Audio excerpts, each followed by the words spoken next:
Another fun thing we did this month was have breakfast for dinner with our friends. Our friends Beth and Chris make really good biscuits and gravy. So we had a biscuits and gravy night. We had everybody at our dining room table with that fun Halloween decor. So we had a like spooky breakfast for dinner. I'm not really good at making biscuits, so it was great to like be in the kitchen with them and really watch them and see how they do it. I'm so intimidated by a biscuit, like seriously. Beth and Chris are famous in our house for their biscuits and gravy. They're not gonna give us a full tutorial of how they make their biscuits right now because, spoiler, I'm attempting these biscuits later in the video. It really is my first attempt at making biscuits. How many cups of flour? So it's 2 cups for one, but because we're Quadrupling? yeah. So we usually double it for our family. And we'll have like 3 or 4 biscuits left over. But this is how I grew up having biscuits. I never grew up with biscuits. When you're mixing it like that, how do you know how far to go? Yeah. When it all sticks together. So you are making like one big smooth ball? Because you want to be careful that later. you don't overwork it because you don't want that butter to melt too much. That's what you're at the point, babe, where you're gonna, knead it about 10 times. Right. The folding motion is creating layers. Let's go. You make them that thick? What would you say that thickness is? It needs to be a ½ inch. Your last knuckle is about an inch. Chris made them a little bit thicker, some of them. And then when I cut them, I get them right to the edge. The more often you roll it out, the tougher the dough can get.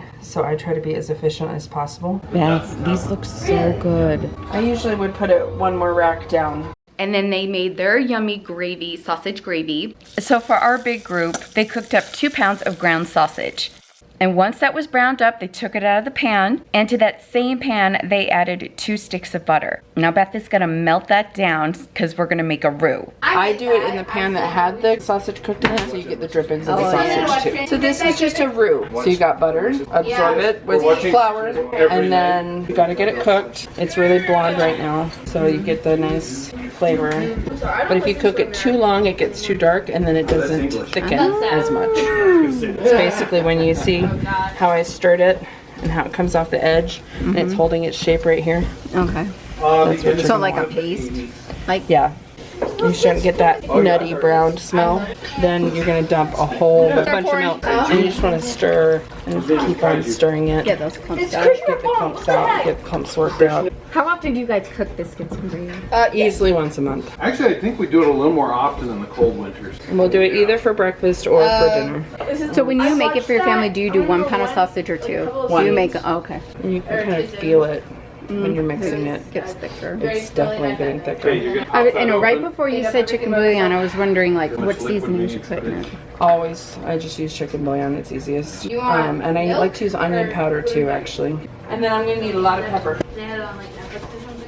And then I do it by taste. What did you just add in? I tasted it, and then I added more of the bouillon. It was a little too sweet. Need a little more savory going on in there. Because you're making it with the milk makes it really sweet. Got you. Good to know. So Beth just had me stir while it thickened. She wants to get it to a good thickness before we add the ground sausage back in the pot. Now this recipe, is this like one that's been in your family, one that you've experimented with? That's what I grew up with. No, I have not experimented with it whatsoever. And what's great about this is you can put toast.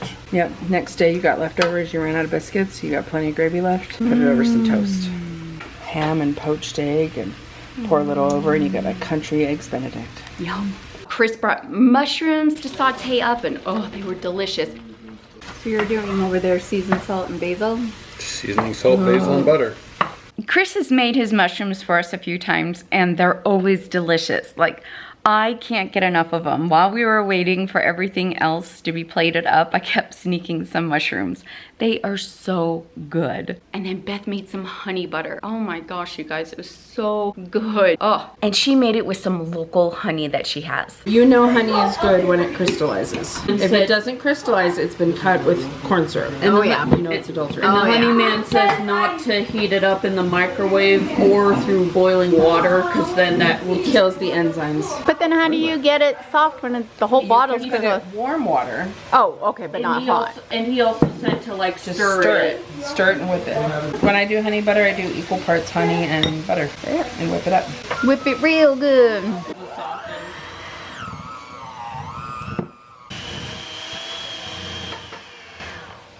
And there it is, all whipped up and done. So Derek and I made some scrambled eggs and a fruit salad. And of course we had to have orange juice. These glasses are our new feature to our Halloween tablescape, and I found them at World Market this year. Ooh, everything smells amazing, and we are ready to dish up. We have the biscuits, the gravy, the scrambled eggs, the fruit salad, the yummy mushrooms, and that sweet honey butter. And breakfast was served. Oh, it tasted amazing, you guys. And that honey butter on those biscuits, oh my word.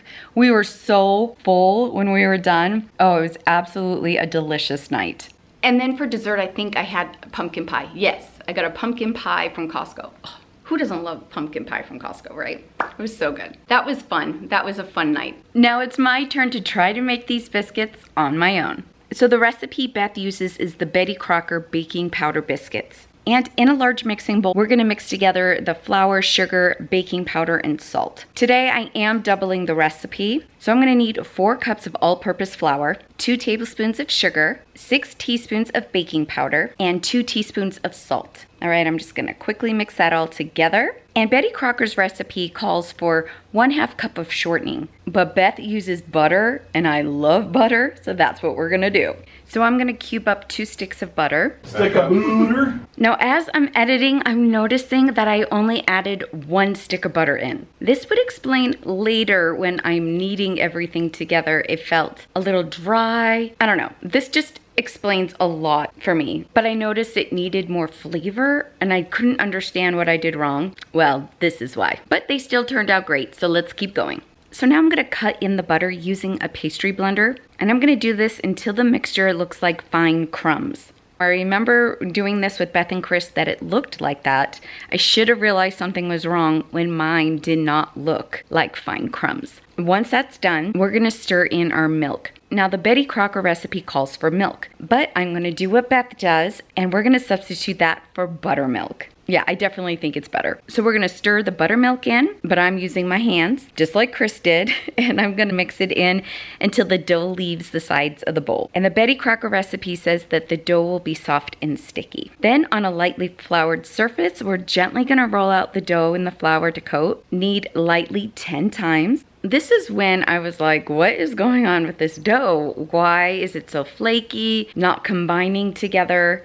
Now, if I had that other stick of butter in, this wouldn't have been a problem. So to help me out, I went and grabbed the buttermilk, poured a little in a couple of times to help form it. Then I was able to roll it out. And we're gonna roll this out until it's about 1/2 inch thick. And then we're gonna cut the flour with our biscuit cutter. Betty Crocker recommends a 2.5 inch biscuit cutter. I have no idea the size of mine, but Beth was like, if you don't have a biscuit cutter, then just grab one of your glasses out of the cabinet and use that. I was able to get 7 biscuits out of all of that. Now the Betty Crocker recipe says that you can get 10 servings, so I guess 10 biscuits. So I think it really just depends on your dough and what size biscuit cutter you're using. So on an ungreased cookie sheet, we're gonna place the biscuits down about 1 inch apart. They say to do this so it has crusty sides. Beth and Chris let them touch, and theirs have softer sides. So already have your oven preheated to 450 degrees. And these will bake for about 10 to 12 minutes or until they're golden brown. And then you immediately remove them from the cookie sheet to a wire rack. They smelled so good. Look at that. Even though I messed up and probably folded and kneaded it way too much,